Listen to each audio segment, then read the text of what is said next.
అతను బయట అడుగు పడితే అతను అడుగు గనక బయట పడితే విధ్వంసం అరాచకం ఏ మేరకు వెళ్తున్నాయి విధ్వంసాలు అరాచకాలు అంటే ప్రజలు కూడా భయభ్రాంతులకు గురయ్యేటట్టుగా అతను బయట అడుగు పడితే మహిళలు కూడా రక్షణ లేకుండా బయటికి ఇబ్బంది పడే పరిస్థితి, సామాన్య ప్రజలు తమ వ్యాపార లావాదేవీలు కూడా చేసుకోలేక ఇబ్బందులు పడుతున్న తరుణం, పోలీసులను సైతం భయభ్రాంతులను చేయటం ఒక పక్క, బ్లాక్మెయిల్ చేసే పరిస్థితులు ఒకవైపు.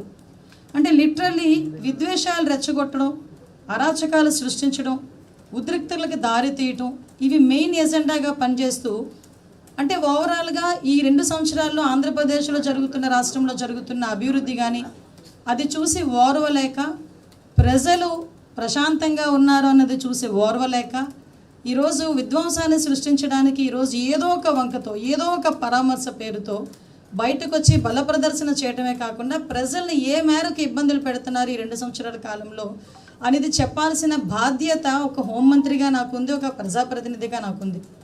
ఇది నేను ఈరోజు ఇక్కడ కూర్చొని మాట్లాడుతున్నది ఏదో అతన్ని విమర్శ చేయాలి అనే ఉద్దేశం కాదు.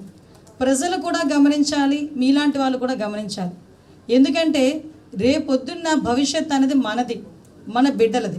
కాబట్టి ఈ భవిష్యత్తు మనది, మన బిడ్డలది అయినప్పుడు ఎటువంటి నాయకులు మన చుట్టూ ఉన్నారు, ఎటువంటి నాయకులు మనం ప్రోత్సహిస్తున్నాం అన్న విషయాన్ని కూడా మనందరం కూడా అర్థం చేసుకోవాలి.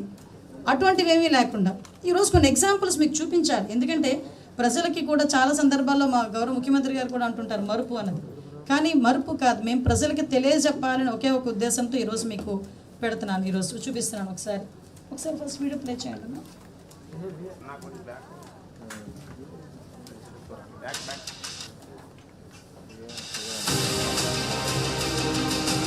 ఇది ఒకసారి చూడండి.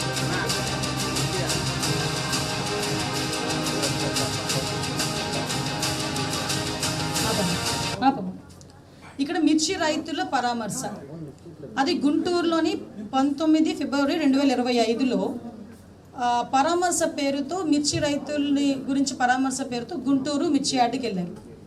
అయితే మీరు అక్కడ చూస్తే మిర్చి రైతులు అంటే ఏ రైతులైనా అవనవసరం, ఎవరైనా ప్రజాప్రతినిధులు వస్తున్నారంటే ఎంతో కొంత మంచి జరుగుతుందనే ఉద్దేశంతో వాళ్ళు కూడా వెయిట్ చేస్తారు. కానీ మిర్చి రైతుల పరామర్శ పేరుతో మిర్చి రైతుల్నే తన దగ్గరున్న సెక్యూరిటీ వాళ్ళ చేత, బౌన్సర్ల చేత కొట్టించడం. ఒక్కసారి బయటికి వెళ్తే ఒక్కసారి ప్లే చేయను, అక్కడ చూడండి మిర్చి రైతుల్ని కొట్టించిన పరిస్థితి ఒక్కసారి మనం చూడాలి. అదే కాకుండా అక్కడ టెక్కీల్ని కూడా దొంగతనం చేయటం, అంటే అంత దారుణమైన పరిస్థితి అండి. ఒక పక్క నుంచి మిర్చి రైతుల్ని పరామర్శిస్తున్నామని చెప్పి బల ప్రదర్శనలు చేయటం, దానికి కొన్ని గంటల పాటు రోడ్ల మీద బల ప్రదర్శన చేసి తీరా అక్కడికి వెళ్ళిన తర్వాత ఏ మిర్చి రైతుని కూడా మాట్లాడే పరిస్థితి ఉండదు, ఏ మిర్చి రైతుని పరామర్శించే పరిస్థితి ఉండదు. కానీ అక్కడ మిర్చి రైతులనే కొడతారు, తిరిగి అక్కడ ఉన్న మిర్చి బస్తాలని కూడా, టెక్కీల్ని కూడా